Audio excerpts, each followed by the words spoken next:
Hello everyone, welcome to SB institute. Welcome you all. আমি শুভেন্দু অধিকারী তোমাদের প্রত্যেককে উইকলি কারেন্ট অ্যাফেয়ার সিরিজের ক্লাসে স্বাগত জানাচ্ছি। আজকের ক্লাসটি থাকছে এপ্রিল 28 টু মে 4। এই সপ্তাহের যে খুব গুরুত্বপূর্ণ যে কারেন্ট অ্যাফেয়ার্সগুলি রয়েছে, যেগুলো আপকামিং পরীক্ষাতে আসার মতো, সেই কারেন্ট অ্যাফেয়ার্সগুলি নিয়ে কিন্তু আজকের ক্লাসে আলোচনা করব। তাহলে চলো প্রত্যেকে খাতা পেন নিয়ে বসে পড়ো। প্রত্যেকটা গুরুত্বপূর্ণ ইনফরমেশন তোমরা নোট ডাউন করে নাও। আর আমি ক্লাসগুলো শুরু করার আগে একটা কথা যেটা বলেই থাকি, যে যদি তোমাদের আমাদের ক্লাসে কোথাও বুঝতে অসুবিধা হয় অবশ্যই কিন্তু তোমরা কমেন্টে জানাবে, এবং যদি আমাদের ক্লাসগুলি ভালো লেগে থাকে অবশ্যই লাইক কমেন্ট এবং শেয়ার করবে। আর চ্যানেলে যারা নতুন আছে তারা চ্যানেলটিকে সাবস্ক্রাইব করে নেবে এবং পাশে থাকা বেল আইকনটিকে প্রেস করে নাও, তাহলে যাতে প্রত্যেকটি ক্লাসে এবং এক্সাম ওরিয়েন্টেড সমস্ত নোটিফিকেশন আসলে কিন্তু তোমরা জানতে পেরে যাও। তাহলে চলো শুরু করবো আজকের কারেন্ট অ্যাফেয়ার্সের ক্লাস। দেখো প্রথমে কি আছে আমরা দেখে নেব। আইসিসি আমাদের প্রথমে রয়েছে কি আইসিসি মেন্স টি20 ওয়ার্ল্ড কাপ 2024, তাই তো? কি অ্যাম্বাসেডর, মানে আইসিসি মেন্স টি20 ওয়ার্ল্ড কাপের নতুন অ্যাম্বাসেডর কে হয়েছে, ঠিক আছে? সেটা আমরা দেখব কি হয়েছে, দেখে নাও খুব ভালো করে। ইন্টারন্যাশনাল ক্রিকেট কাউন্সিল ভারতের বিখ্যাত ক্রিকেটার যুবরাজ সিংকে, তাহলে কাকে পাচ্ছে আমরা? যুবরাজ সিংকে টি20 মেন্স ওয়ার্ল্ড কাপ ক্রিকেটের ব্র্যান্ড অ্যাম্বাসেডর হিসেবে নিযুক্ত করেছেন। খুব সহজে কি কোশ্চেন পাচ্ছে আমাদের এখান থেকে, আইসিসি মেন্স টি20 ওয়ার্ল্ড কাপ 2024 অ্যাম্বাসেডর কে হয়েছে না যুবরাজ সিং। ক্লিয়ার? তারপর দেখো খেলাটির আয়োজক দেশ হচ্ছে আমেরিকা যুক্তরাষ্ট্র এবং ওয়েস্ট ইন্ডিজ। খুব ভালো গুরুত্বপূর্ণ জায়গা, যেটি 1 জুন থেকে 29 জুন পর্যন্ত কিন্তু অনুষ্ঠিত হবে আর কি, তাই সময়ের মধ্যে অনুষ্ঠিত হবে। ক্লিয়ার? তাহলে দেখো আইসিসি মেন্স টি20 ওয়ার্ল্ড কাপের অ্যাম্বাসেডর কে হচ্ছে, এক কথায় তোমরা খুব সহজে পড়ে নেবে, যুবরাজ সিং। আর কি এটা আর কি জুন মাসে কিন্তু 1 জুন থেকে 29 জুন কিন্তু অনুষ্ঠিত হবে। আয়োজক দেশ কোন দুটি? সেটা হচ্ছে আমেরিকা যুক্তরাষ্ট্র এবং ওয়েস্ট ইন্ডিজ। চলো তাহলে নেক্সট দেখব আমরা জয়েন্ট মিলিটারি এক্সারসাইজ। এটা জয়েন্ট এক্সারসাইজ বলতে পারো কি ইন্ডিয়ান নেভি, ঠিক আছে? ইন্ডিয়ান নেভি আর ইউকে নেভি, তাই তো? ইন্ডিয়ান নেভি আর UK, United Kingdom's royal navy, এই দুটি দেশের যে নেভি অর্থাৎ নৌবাহিনী, ইউনাইটেড কিংডম এবং ভারতীয় নৌবাহিনী, এই দুটি নৌবাহিনীর যৌথ মহড়া, ঠিক আছে? এটি ভারতীয় নৌবাহিনী ও ইউনাইটেড কিংডমের রয়্যাল নেভির যৌথ মহড়া। তাহলে এই যৌথ মহড়াতে কোন দুটি দেশ অংশগ্রহণ করেছে? ভারতীয় নৌবাহিনী এবং ইউনাইটেড কিংডমের রয়্যাল নেভি, তাই তো? বুঝে গেছে? এই দুটি দেশের নৌবাহিনী অংশগ্রহণ করেছে। এই মহড়াটি দুটি দেশের পারস্পরিক সহযোগিতার মাধ্যমে উপকূলবর্তী সুরক্ষা ব্যবস্থাকে আরো উন্নত করার লক্ষ্যে সংগঠিত হয়। তাহলে এই মহড়া যদি বলা হয়, এই মহড়ার লক্ষ্যটা কি ছিল? এই মহড়ার লক্ষ্যটা কি ছিল? দুটি দেশের সহযোগিতার মাধ্যমে কি পারস্পরিক যে সুরক্ষা ব্যবস্থা, সেই সুরক্ষা ব্যবস্থাকে আরো উন্নত করার জন্যই কিন্তু এই মহড়াটি সংগঠিত হয়।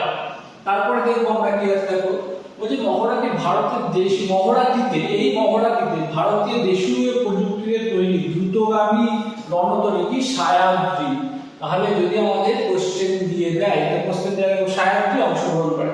যদি বলে ভারতীয় যে আর কি সম্প্রতি ভারত এবং ইউনাইটেড কিংডম এবং ভারতের নৌবাহিনীর মধ্যে যে কি নৌবাহিনীর মহড়াটি হলো, সেই মহড়াটিতে ভারতীয় কোন জাহাজটি অংশ নিয়েছিল, এই কোশ্চেনটি যদি আমাদের দেয় তাহলে কিন্তু আমাদের বলতে হবে সায়াদ্রি।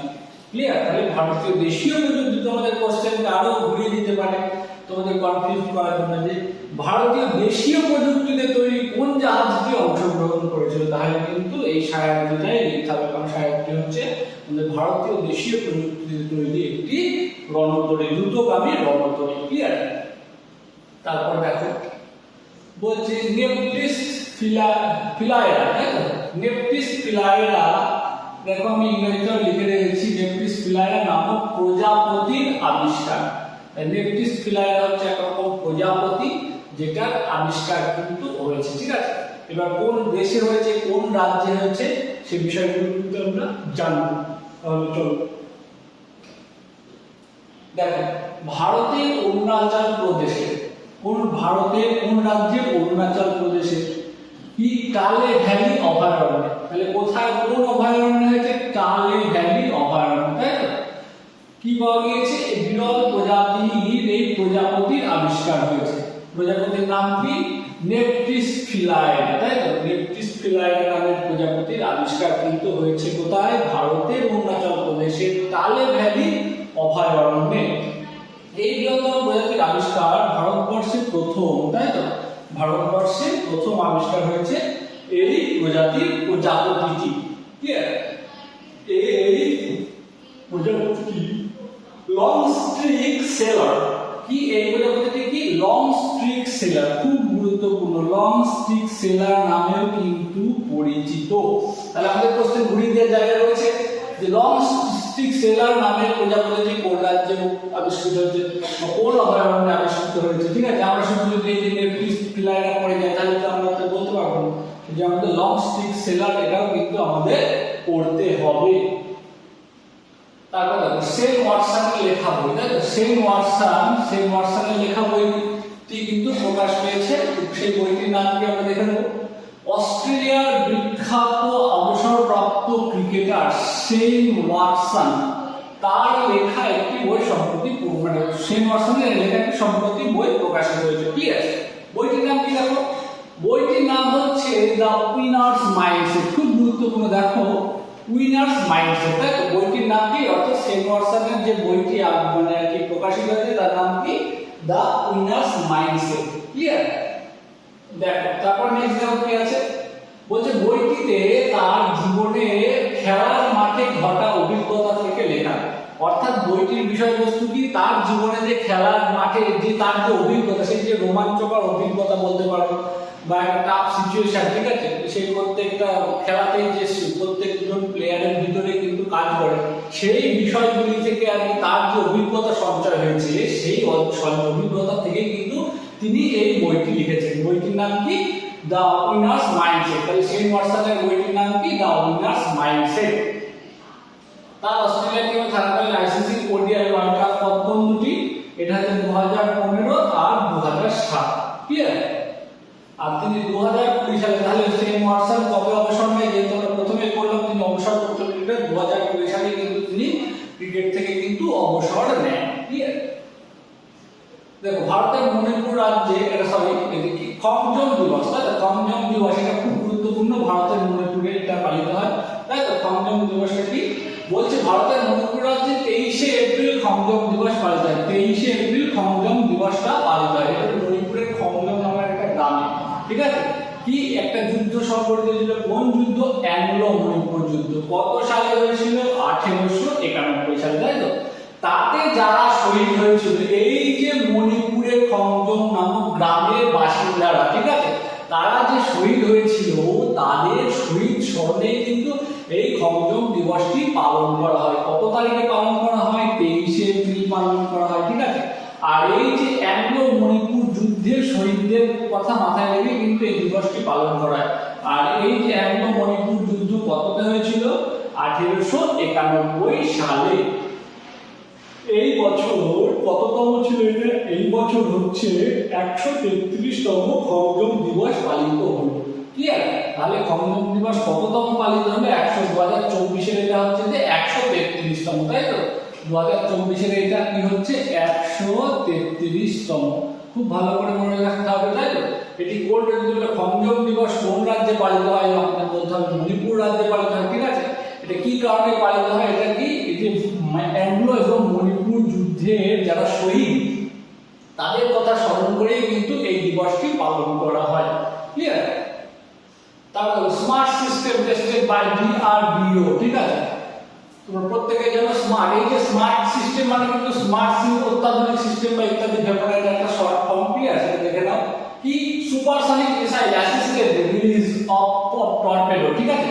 দেখো যদি supersonic missile assisted release of torpedo. Clear? প্রত্যেকটা ওয়ার্ডের এখানে কিন্তু দেয়া রয়েছে বা এই যে একটা সেটা একটা সিস্টেম, ঠিক আছে? এই সিস্টেমটা কি? এই সিস্টেমটা হচ্ছে যে টর্পেডো, তোমরা প্রত্যেকেই জানো টর্পেডো কোথা থেকে লঞ্চ করা হয়, যে জলের ভিতর থেকে কিন্তু লঞ্চ করা হয়, ঠিক আছে? জলের ভিতর থেকে, জলের ভিতরে বা জলের ভিতর থেকে ডাঙাতে বা বাতাসে কিন্তু এটা নিক্ষেপ করা হয়, সেটা হচ্ছে যে টর্পেডো। এই টর্পেডো কি সুপারসনিক মিসাইলের মাধ্যমে কিন্তু আর কি, অর্থাৎ কি টর্পেডো রিলিজের জন্য একটা সুপারসনিক মিসাইল কিন্তু মানে তারই একটা টেস্ট ফায়ার কিন্তু করেছে কে, DRDO, কি ডিফেন্স রিসার্চ ডেভেলপমেন্ট অর্গানাইজেশন, যার বাংলায় কি ভারতের প্রতিরক্ষা গবেষণা ও উন্নয়ন সংস্থা, সকলভাবে টেস্ট ফায়ার কিন্তু করেছে। যেটি কত, এই যে মিসাইলটা টেস্ট করেছে তার দূরত্ব কত, 643 কিমি, খুব গুরুত্বপূর্ণ মনে রাখতে হবে, ঠিক আছে? 643 কিমি রেঞ্জের টর্পেডো ডেলিভারি সিস্টেমে, ঠিক আছে? যেটি উড়িষ্যা উপকূলের এপিজে আব্দুল কালাম দ্বীপে কিন্তু এই পরীক্ষামূলক উৎক্ষেপণ করা হয়েছে। তাহলে কোন রাজ্যের? উড়িষ্যা উপকূলে, তাই তো? আর কি কোন দ্বীপে? এপিজে আব্দুল কালাম দ্বীপে কিন্তু এই কি এই যে উৎক্ষেপণটা করা হয়েছে, যে স্মার্ট সিস্টেম যেটা কি ডিআরডিও টেস্ট করেছে, সেটা কিন্তু কোথা থেকে উৎক্ষেপণ করা হয়েছে? উড়িষ্যা উপকূল থেকে। যদি বলা হয় কোন দ্বীপ থেকে উৎক্ষেপণ করা হয়েছে, বলতে হবে এপিজে আব্দুল কালাম দ্বীপ থেকে। আর এই যে স্মার্ট সিস্টেম, এই যে নতুন supersonic missile assisted the release of torpedo, এটা টর্পেডো রিলিজের যে সিস্টেমটি সম্প্রতি লঞ্চ করা হয়েছে বা টেস্ট ফায়ার করা হয়েছে, সেই টর্পেডোটির রেঞ্জ ক্ষমতা কত, সেটা হচ্ছে আমাদের বলতে হবে 643 বা 643 কিলোমিটার, ঠিক আছে? তারপরে দেখো ইন্টারন্যাশনাল ওয়ার্কার্স ডে, ইন্টারন্যাশনাল কি আন্তর্জাতিক শ্রমিক দিবস, তাই তো 2024, এটা কত তারিখে পালন করা হয়? আমরা প্রত্যেকেই জানি এটা কি 1 মেতে কিন্তু পালন করা হয়, তাই তো? বা এটা কিন্তু কি, এটা মে ডে হিসেবেও কিন্তু পালন করা হয়, তাই তো? দেখো আন্তর্জাতিক শ্রমিক দিবস 1 মে, যা মে দিবস হিসেবেও কিন্তু পরিচিত, তাই তো? আমরা প্রত্যেকেই জানি মে দিবস। আর কি আমেরিকা যুক্তরাষ্ট্রের শিকাগো শহরে, দেখো আমি সেটা বলে দিই যে কি আমেরিকা যুক্তরাষ্ট্রের শিকাগো শহরে হে মার্কেটে শ্রমিকরা 8 ঘন্টা দৈনিক, আর যারা কি ডেইলি ওয়েজেস লেবার আছে, অর্থাৎ দৈনিক যে মজুরিদারি লেবার যারা আর কি, তারা আর কি 8 ঘন্টা কাজের আর কি দাবি রেখে আসবে, ঠিক আছে? তারা তাদের দিয়ে আর কি অমানসিক পরিশ্রম করানো যাবে না, তারা কি দৈনিক 8 ঘন্টায় পরিশ্রম করবে, এই দাবি নিয়ে তারা কিন্তু কি শিকাগো শহরের হে মার্কেটে জমায়েত করে। এই জমায়েতে তাদের ভিতর থেকে পুলিশের উপর কেউ একজন বোমা চার্জ করে, তার পরিপ্রেক্ষিতে কিন্তু পুলিশ এখানে এলোপাতাড়ি গুলি চালায়, সেই গুলি চালায় কিন্তু বেশ কয়েকজন 10-12 জনের প্রাণ কিন্তু হারায়। সেই যে তারা এই যে শ্রমিক আন্দোলনে তারা যে অংশ নিয়েছিল এবং তাদের যে আর কি যে প্রাণের বা আত্মবলিদান, তাই সেই দিনটাকে কিন্তু কি মে দিবস হিসেবে পালন করা হয় সেই দিনটা, ঠিক আছে? আমেরিকা যুক্তরাষ্ট্রের শিকাগো, দেখো দেখে নাও নোটেও আছে, আমেরিকা যুক্তরাষ্ট্রের শিকাগো শহরে হে মার্কেটে, তাই তো? হে মার্কেটের শ্রমিকদের আত্মবলিদানের স্মরণে এই দিবসটি পালন করা হয়, ঠিক আছে? এই শ্রমিকদের মুখ্য দাবি ছিল দৈনিক 8 ঘন্টা শ্রম, অর্থাৎ কি তারা দৈনিক 8 ঘন্টায় কিন্তু পরিশ্রম করবে, এটাই কিন্তু তাদের প্রধান দাবি ছিল, ঠিক আছে? তারপরে international chess federation award, international chess federation award খুব গুরুত্বপূর্ণ, তাই তো? দেখো ইন্টারন্যাশনাল চেস ফেডারেশন অ্যাওয়ার্ড 2024 ভারতীয় দাবু বৈশালী রমেশ বাবু, তাই তো? দেখো খুব গুরুত্বপূর্ণ দাবু বৈশালী রমেশ বাবু, তোমরা প্রিভিয়াস দেখেছো কি যে প্রিভিয়াস গ্র্যান্ডমাস্টার কে হয়েছে, যে কি রমেশ বাবু প্রজ্ঞানন্দ, তাই তো? তারই দিদি এটা, তাই তো? ভারতীয় দাবু বৈশালী রমেশ বাবু সম্প্রতি কানাডায়, তাই তো? কোথায় সম্প্রতি কানাডায় অনুষ্ঠিত হওয়া দাবা খেলায়, তাই তো? সম্প্রতি কানাডায় অনুষ্ঠিত হওয়া দাবা খেলায় গ্র্যান্ডমাস্টার টাইটেল অর্জন করে, তাই তো? গ্র্যান্ডমাস্টার, তাহলে সম্প্রতি গ্র্যান্ডমাস্টারের যদি কথা বলা হয় তাহলে কিন্তু আমাদের বলতে হবে বৈশালীর কথা, ঠিক আছে? আর কি এই সম্মান অর্জনের পর তিনি ভারতীয় হিসেবে 84তম, ভারতীয় হিসেবে কত 84তম গ্র্যান্ডমাস্টার হলেন, তাই তো? তাহলে পুরা যদি আমাদের কোশ্চেন দিলে বর্তমানে ভারতের 84তম গ্র্যান্ডমাস্টার কে, তাহলে কিন্তু আমাদের বলতে হবে কি বৈশালী রমেশ বাবু, তাই তো? আর কি এবং ভারতীয় মহিলাদের মধ্যে হয়েছে কিন্তু তিনি তৃতীয়, আর যদি সারা দেশ সার্বিকভাবে যদি দেখা হয় মহিলাদের মধ্যে যদি ধরা হয় তাহলে কিন্তু তিনি তার স্থান কিন্তু হয়েছে কত 42, তাই তো? আর যদি শুধু ভারতের মধ্যে মহিলাদের মধ্যে দেখা হয় তাহলে কিন্তু তিনি তৃতীয় হয়েছে। আর সারা বিশ্বের মধ্যে গ্র্যান্ড মাস্টারের হিসেবে যদি দেখা হয় তাহলে কিন্তু সে 84তম গ্র্যান্ড মাস্টার হয়েছে, তাই তো? আর 9 জানুয়ারি 2024 বৈশালী রমেশবাবু অর্জুন পুরস্কার, খুব গুরুত্বপূর্ণ, অর্জুন পুরস্কারে ভূষিত হয়েছে। ক্লিয়ার? তারপরে দেখো গোল্ডেন এনভায়রনমেন্টাল প্রাইজ, খুব গুরুত্বপূর্ণ এই গোল্ডেন এনভায়রনমেন্টাল প্রাইজ, তাই এই গোল্ডেন এনভায়রনমেন্টাল প্রাইজ কিন্তু খুব গুরুত্বপূর্ণ আমাদের প্রত্যেকের জন্য, ঠিক আছে? কারণ দেখো এটা একটা প্রকৃতি রিলেটেড একটা ব্যাপার, সেই জন্য কিন্তু খুব গুরুত্বপূর্ণ। জেনারেলি কিন্তু এখন প্রকৃতির উপরে আমরা খুবই দুরাচার তৈরি করেছি, সেই জন্য কিন্তু এই প্রকৃতির সাথে রিলেটেড সমস্ত বিষয় কিন্তু খুব গুরুত্বপূর্ণ। দেখে নাও ছত্তিশগড় বাঁচাও আন্দোলনের নেতা অলোক শুক্লা, কে? ছত্তিশগড় বাঁচাও আন্দোলনের নেতাকে অলোক শুক্লা 35তম গোল্ডম্যান এনভায়রনমেন্টাল প্রাইজ, কততম? 35তম পেয়েছে, তাই তো? তাহলে ছত্তিশগড় বাঁচাও আন্দোলনের নেতা কি? অলোক শুক্লা। তিনি কি পুরস্কার পেয়েছেন? তিনি গোল্ডম্যান এনভায়রনমেন্টাল প্রাইজ পেয়েছেন। এটি কততম পুরস্কার? এটা 35তম পুরস্কার। আর দেখে নেব কি কি ইনফরমেশন আছে। এই পুরস্কারটি গ্রিন নোবেল পুরস্কার নামেও পরিচিত। তাহলে যদি আমাদের কোশ্চেন দিয়ে যায় 2024-এর গ্রিন নোবেল, ভারত থেকে গ্রিন নোবেল কে পেয়েছে, আমাদের কিন্তু বলতে হবে কি? অলোক শুক্লা, তাই তো? অলোক শুক্লা কেন বিখ্যাত? তিনি ছত্তিশগড় বাঁচাও আন্দোলনের নেতা। আর কি এই পুরস্কার আমেরিকা যুক্তরাষ্ট্র থেকে প্রদান করা হয়। তাহলে এই যে গোল্ডম্যান এনভায়রনমেন্টাল প্রাইজ কোন দেশ থেকে দেওয়া হয়? সেটা হচ্ছে আমেরিকা যুক্তরাষ্ট্র। আর কি এই বছর মোট 7 জন এই পুরস্কার, অর্থাৎ বিশ্বের মধ্যে মোট 7 জন এই পুরস্কার পেয়েছে। তাহলে আমাদের কোশ্চেন দিতেই পারে যে 2024 সালে গোল্ডম্যান এনভায়রনমেন্টাল প্রাইজ মোট কতজন পেয়েছে? তাহলে আমাদের বলতে হবে 7 জন। ভারত থেকে কতজন পেয়েছে? 1 জন। ভারত থেকে কে পেয়েছে? অলোক শুক্লা, তাই তো? আর কি এটার অপর নাম সেটা হচ্ছে কি? গ্রিন নোবেল পুরস্কার, তাই তো? দেখো আমাদের ক্লাস প্রাইসে যে ধরনের কয়েকটা ওয়ান লাইনার আছে, সেই ওয়ান লাইনারটা দেখবো। ওয়ান লাইনারটা দেখে আমরা ক্লাস শেষ করব। দেখো কি বলছে? World intellectual day, world intellectual day, world intellectual property day কত? 26 এপ্রিল, তাই তো? তারপরে দেখো কি? World veterinary day, world veterinary day কত তারিখ?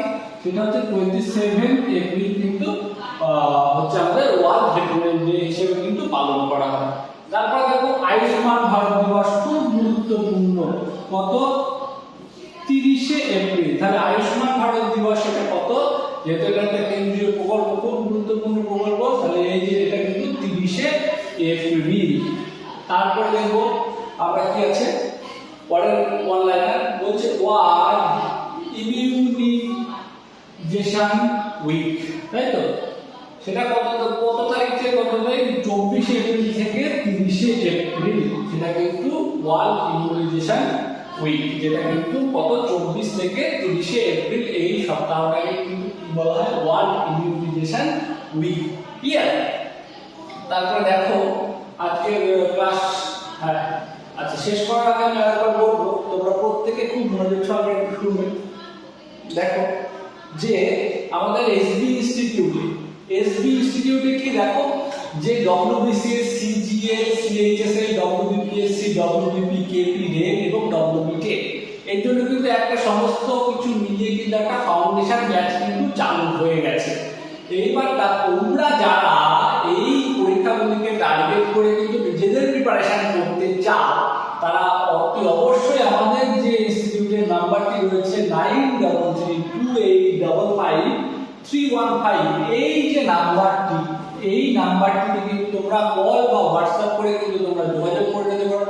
ভর্তির সমস্ত প্রসিডিওর তোমরা জেনে নিতে পারো এবং কি তোমাদের প্রস্তুতি শুরু করে ফেলতে পারো। খুবই সহজ এবং স্বল্প মূল্যে কিন্তু তোমরা তোমাদের প্রস্তুতি করতে পারবে। আমাদের এসবি ইনস্টিটিউটে। একদম বেসিক থেকে অ্যাডভান্স লেভেলের সমস্ত ক্লাস দেওয়া হবে অফলাইনে, এবং তার সাথে কি সমস্ত নোটস থাকবে তোমাদের সম্পূর্ণ ফ্রি। আর সেটা কি হাতে লেখা নোটস, হাতে লেখা সম্পূর্ণ ইম্পর্টেন্ট মেটেরিয়াল থাকছে সম্পূর্ণ ফ্রি, তাদের জন্য কিন্তু তোমাদের কোনো টাকা লাগবে না।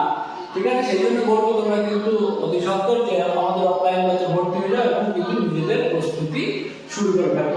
চলো আর কি, আর এরকমই যে ইনফরমেটিভ ক্লাসগুলি পেতে কিন্তু আমাদের এসবি ইনস্টিটিউটের ইউটিউব চ্যানেলটাকে সাবস্ক্রাইব করে রাখতে হবে এবং পাশে থাকা বেল আইকনটাকে প্রেস করে রাখতে হবে, যাতে পরবর্তী ক্লাস আসার সাথে সাথে কিন্তু তোমরা নোটিফিকেশন পেয়ে যাও। দেখা হচ্ছে পরবর্তী ক্লাসে, পরবর্তী কারেন্ট অ্যাফেয়ার্সের ক্লাসে বা ইংলিশের কোনো ক্লাসে। ততক্ষণ তোমরা তোমাদের প্রস্তুতি চালিয়ে যাও, ভালো থেকো, সবাই প্রত্যেকে পড়াশোনা করো এবং ভালো থাকো। আর thank you for watching us. Thank you.